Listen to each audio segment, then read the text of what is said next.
Maloi lau mali a ho e ki mo le tonga ko toa pe fia ki talitali le ki mo tonu ki mo uni ngongo mo le dio tonga uloa ki me waka mafo ki televisione tonga ki he hoani. Waka i kui ki ngahi ulu i ngongo. Tali e he kapineti ki ka mata i au kosi hono whaawa i kau awhanua tonga ni ka awi ai e ngahi mātu unga. Me ai e ki palemia tonga ni ka koe Palestania o i konferenis honono e ngahi pule anga whatata i loa koe Seatstock o whamawhai e maho inga ki te mateo te wangi ki ngahi mo angai vi fo o makeheangi me he lolo. Pea solowa ai paropalema i he sisi e mao ngawai i he wahe whanua niwa fo o hiri e nau taimali i ngahi tange vai me he pule anga no sila. O kuta iepe me ngahi o ke he whatahi o mita wakai ki he whamumita me mala e o e sipoti pehe foki ki he tuunga o e ea ka kauriri ani polu tere mo e wakai ki he whakai ki.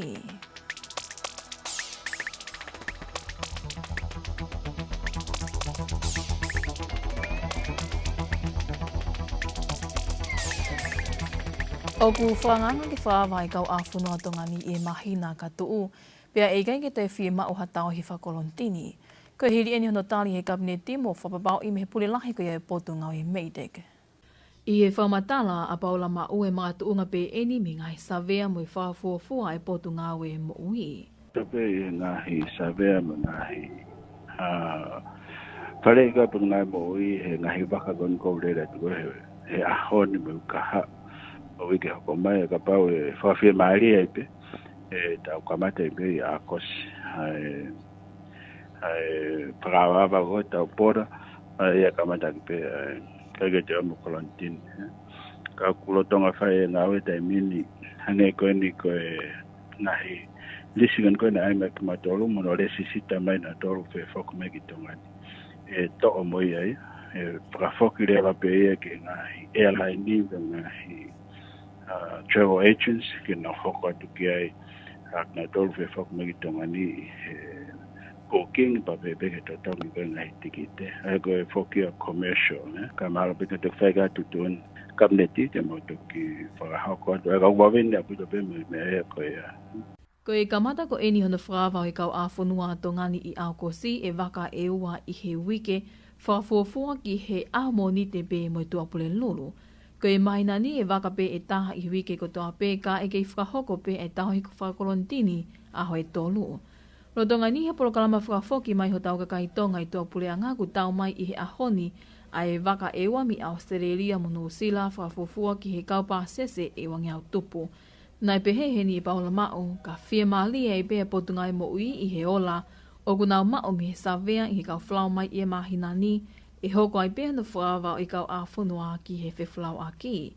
Kei kehe i he whale i goia ai potu ngāwe i he rorotongani oku i he tuunga whaawhia mali e pē ai ngāwe ki hono tokangai ki na goia o i COVID tā hiwa. Na e mea ai e ki palemia o tongani ka koe Palestania konferenisi hono no e ngahi pule anga whatataha i loa i hilea whapitania koe Seatstock o whamamawhai e maho inga ki toi mateu te wange ngai pule anga whakatataha ki a toi whaunga mao angai vi makehe o makehe ange mei he lolo. Nā ne mea koe whakaamuke wakai i ai ngahi riliu o ku hoko ke sektoa mao angai vi ai seats. Koe hike holoki mo whasi si e whawhalala ki mao angai vi mehe lolo. Ka ke toi whawhalalangi ki he mao angai vi makehe ange o hange koe ia koe o seni moila a. Nei mea a huakawa me liku o kungawe ai pule anga tonga ke whotu ai mao anga iwi i loa koe Global Ocean Thermal Energy Convention ke to koni ki he ngahi mao anga iwi koe ia ai whanua. Koe ngawe koe ni te tākia e he skeritari pule mo e skeritari ke kabineti e te ka koka pe heke a pastoa tongani ki ngahi pule anga whatahataha His Excellency Williami wa inga tōne.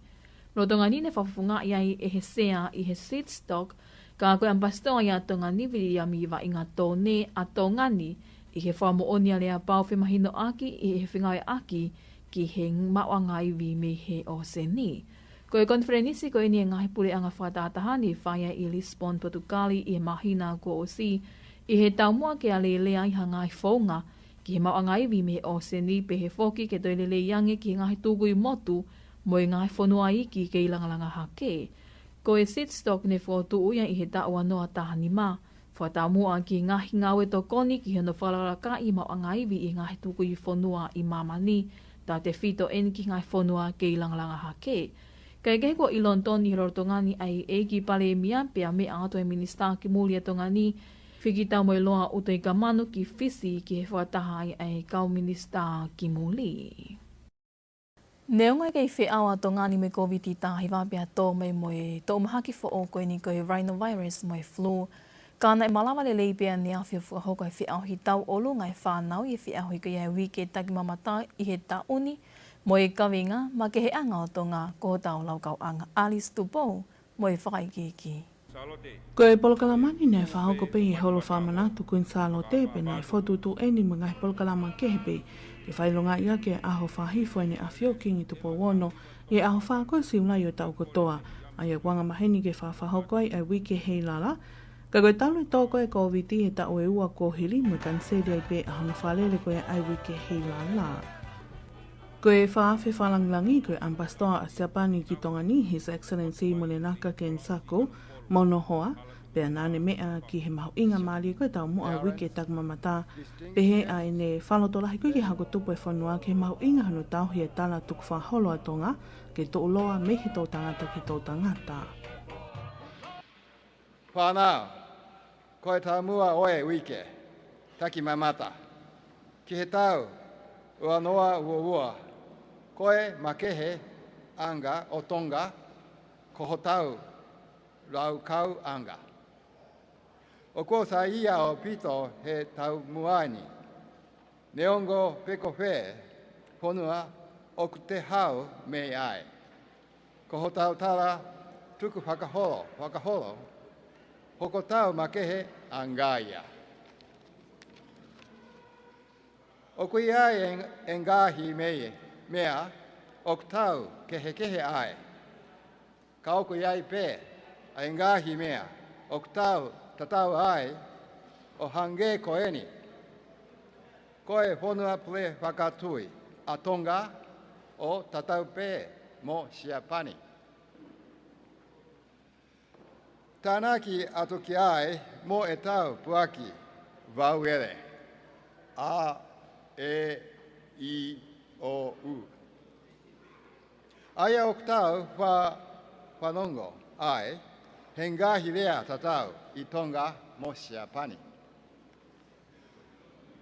Ok mahu inga o pito, ke tau pe ako aki, me ho tau tala, toku whakaholo, he koe whaungaia, te tau ranga, whakalakalaka, tu uroa ai.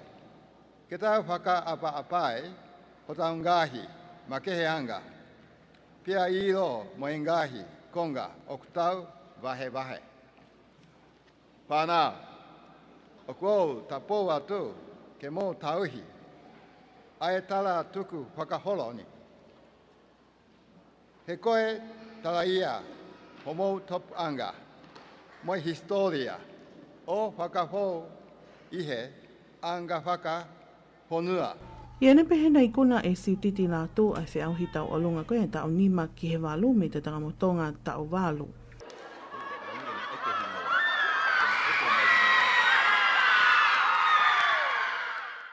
Ua atu ki ai a Jasmine mua moho lewa tau walu me te tangamotonga.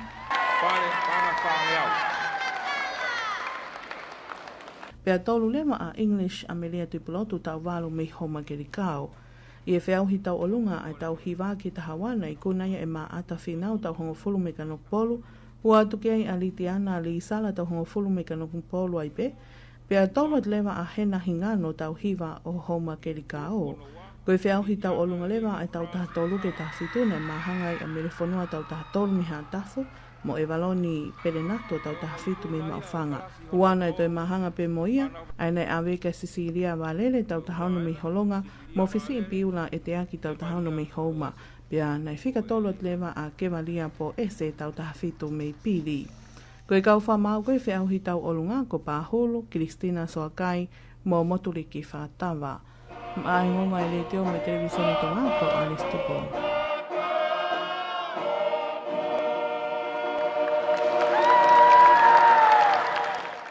Ko malawa eni ke solova ai palopalima ne fianga ngai me kai ngai funga vai lahi I sisi e mawanga vai. Ke hika wheriri waki o e ea hiri nau ta I mali e ngahi tange vai. Me he waa wheriri waki o e ea I potungai meidek. Ai nei whake tuia e he minister e potunga we ka koe e ki palemia leo leo poasi te I he wike ko si. Ko e tokoni foki eni ai pure anga no sila. Ko e talo wha ama kainga o niwa fo'o, ke iai ha tokoni pe heni ke malawa ke solo vai palapalema ko ni unau whianga ngai mo ia, pe ko tali nau kole ko ia ai nei whiunga mo tola no sila ni makilo no mano ni maafe. Ke ngahi tanke vai e te awa no walu nei tufutufa atu ke ngahi o motu I toke lau, ai ko ngahi tanke e hiva nei whaki ki he ngahi kolo I niwa fo'o, pe taki tolu lewa ai ngahi ako pule anga me ngahi ngawe anga ko ia ai pule anga. Ko e tokoni ene potunga ki muri me whiwhakatau aki ko ia no sila, pe ki he kautaha tokoni ko ia ai $10. Na e mea e ki pale mea leo leo po asi teilo tonga polkalama, o kei e wha amu ko e tokoni tanke vai ko e ni tene solova e palpalema wha ahu whenga ngai mau pe me ka inga o funga vai lahi I ka hau, pe ai ne whamalo ia tokoni ko in kua whahoko pule anga no sila mo I kautaha tokoni ko ia ai $10. Nei whamalo ia e whawhonga pule anga koe niwa o Bob Taylor Tonga, ai tokoni ko toa pe ko whahoko ma ai kainga koe Tinken Mail, pea au te taumai ha e nau whiawhia I fu ofa me tokoni ko in kuna tai maari ai. Nei toi e whamalo ia e he pule anga koe ako maolunga a niwa o lo saline tau whalele, ai ngahi tokoni ko toa pe ko whahoko e tala whekaulahi ko ia no sila ki tongani, His Excellency Matt Howell, Mono pule anga pe ke potunga e meidek o malawai ke wha o ai tokoni tanke vai ke toko I matu ko I toke lau o nau lawe mono ai. O mahinu pe foki ai whawhi ao ai vai whanua niwa o me la ala a I wa I taimi lo loa. Pea o koko tokoni ko nike toi whawhainga maria iai ai mau anga vai mo nau mao Hawaii inu o kuma a mo le lei. Ko tokoni tanke vai ko niko e poki o wia ke whalakalaka anga hi toko I motu I toke lau. Pea o tufa atu ki ngai whaamiri up nau whia viviri I niwa fo'o. Nei mea I polokalamani whawhawhonga ka kai koia o iongo niwa wa tau hui pe ki pule nahi koe potunga I meidek paula mao. Kau ngawe koia wa a whiriri wake e ami tonga taponi mo I ka inga koia o I wahi whanua niwa fo'o. Ma ai ngonga le teo mo televisione tonga, ko au Alice Tupo. O ku teke mo whaiwia he potunga o e tamate a whimu e mea whatupa ke e maho inga ki he kakai e whanua ke whaoha nau ngahi palani hola ki tu a miho nau ngahi api no whaanga ka whaiwhai ange koho koha vela.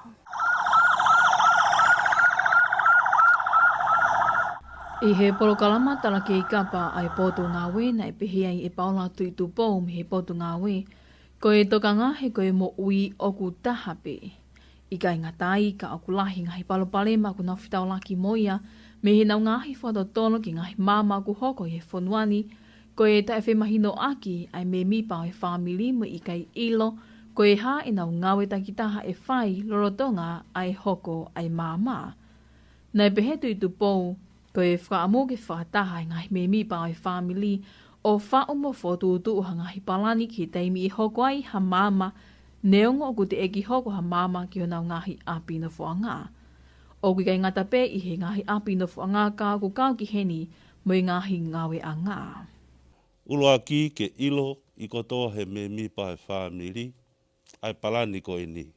Pako palani ko ni uwhai ha hono tala noai, ke ilo e toko taha kotoa pe, e nau tefto I whatongia e whakahoko, ka whaiwhange pe ko hoko ai vela. Hange ko whatano gane nai, koe palani e nia whakatau mua ki he hoko mai ai vela. I hoko mai ko ai vela, ko os ilo he toko taha kotoa pe, koe ha a ene mea e whai. Ke lawa ke whahao whia ke a ene mo ui, mai mo ui, a kakai ke. Koe ua mea mahu inga ko whaamu ko I kie, ke whakakau ko I he palani ko e ni, ke ilo I, e he me mipa e whamiri, ka pau kua hakakai whaingata I a whakasino, te he ki he kakai toka vai vai. Ka kore ai polokalamani, whakakau ki nau tolu I homo palani ko uwhai. Ka palani ko ia ke tala noa I he me mipa ko toa pe ai whamiri. Ka whaiwhaiange pe ko hoko ai vela, ilo he toko taha, o ko mea te whanga toko ni. Pea koe palani ko ni ki whai a hono whakaanganga, tua ua, pe tua tolu, ko ene lahi ange, ko tui e toi mahino ange, pe toi wawe ange, a hono whakahoko, a ngahi ngawe toko ni ko ia, iha taimi e hoko mai ai, ai vela. Ke te ilo i ai whaunga hola ki tua, ke tau tānoa pe koe whaunga koe hola ki tua, whaamu ke whakakau heni a ngahi, nau tāma te awhi, e toko ni mai, kia ki tau tolu. Whakakau he palani koe ni. Hange koe mea whatokanga ahu, pe koe smoke alarm, koe hina tāma te awhi. Ego ngahi nau ia o fie mau ia ke whakakau ia i ho palani koe ni. Tau whataata hange koe mea whatokanga ahu, ka whaiwhange pe kua tatangi. Ke ilo reo guai vela hoko, te ke whainga ke hola ki tua. Pe ko ho whainga ke toko ni hataha whainga tā ia, whaingai ke awe ki he whaitu. Whaamu koe ke ua koe ai matapāhu anga ke ilo ki ai me mipa kotoa e whamiri. He koe ke tau ilo, matapāhu tau whatau muat ke tau holai, kapu mai he e vela. He mau pe ke ua mau pe ai matapāhu te palani ki ai, he taimi koe whahokai palani koe ni, ka mau he vela ai matapāhu koe te lawa ke hola he matapāhu koe. Pea moe taha, koe whaunga koe ni, hola ki tua. O tau wako i ai. Ai whaunga koe ni mi he ako toka mua, aluhake ki he ako lautohi, aluhake ai ki he korisi. Nā mo ngahi potu ngā ue, ngawe angalalahi, o whahoko i pe, o whahoko ahono ako i, o whaunga hola ki tua. E ku os wha mo ni i eni, lahi ai mo uia ku more, ko hiko nau. Manawa ake ai ahokona, hai watapu. Ki mua pato ki mau he vela hanau sino. Whaunga koe o hola, ka pau pe o ku koe ke te lawa ilo matapā, o ngau aka ngahi whaunga totolo. Ula ki ke te lawa manawa, ua ke te lawa sio ilo ko whe matapā, whengai kumihoto hala ki tua. Nā ne pehe u whie mao ki he me mipa ko toa e whamiri ki nau whemahino aki ki a wheitu upe e taha ki nau hola ki ai ka hoko ha mama. Koe uhi koe lahi e palapale ma peheni o ku whahoko ki ngai bela whale ki mua, kai malo pe ai hao mo ui ai ni ihi koe ni. Koe tokanga ai potu ngawe koe uhi koe lahi e ngai bela whale na e hoko ihi wike e wā kua o si, pea koe whaamu ke toi tokanga nge ka kai e whanua ki ngai nau o ku nei malawa ke whatupunga ai mama. I he lorotonga ni ko ke i hoko hoka tupe ai ngawe ai potu ngawe ki hono whakai via, o e whānawa ko i ngahi apiako o lautohi pule anga mo ia ko lotoloto ke nau ilo, ai ngawe totonu ke whai mo ngahi whaunga ko ia ke nau holai ki tua ka whaiwhaiange kua hoko ha mama ki o nau ngahi api na whaanga. Rotonga ni o kei kole ai pe potu ngawe ki he kakai e whanua ke whawhainga mahalie i ange, ai ngawe ko ia ku nau whai i taimi o ku nau lele mai ai i he hala pule anga. Pea o kia e whainga maali e ki he kakai e Pasifiki kawa ia tongani ke nau lavinga monu i he whainga maali e visa ngawe a Nosila. Ai ane whaata mai i he wikeni ko e konga e nau palani ngawe langa whalalaka ko ia o e whanua. Ko hiri ene ono whahae minista ki he whewhalau aki Michael Wood i he amonite o e wikeni. Alice Tupo mo i whaikiki. Ko e whainga maali e visa ngawe ko ni e hoko ia ko tō taha ngawe le sisita i Nosila ke ngawe ake ono tau kei ngawe i langa whakalakalaka e whanua. I kai ko ia pēka ko e whainga maali e ia ke tō whalahia e whainga maali e ngawe ma ai kakai me ngahi whanua ko ia Nosila ke nau whalawangi ki Nosila o kumiha nau ngawe. Nei pehe e Wood ko e whainga maali ko ni ko e konga ia o nau polkalama ngawe lo tonga ki ono whetukuange e kau ngawe whawhai tau me ngai whanua ke he ki Nosila, ai au ko lakaia i he toko tolu mano tolu a whe ko kau ngawe whawhai tau, me tōtaha mano tolu a whe ko kau ngawe whataimi. Nane toi pehe ko au ke toko ono mano ai kakai koi ko tani nau visa nofo whanua, he rea e nau whalawangi ki Nosila i he visa ngawe tatau i he ngahi tau koe ko maliwa tō.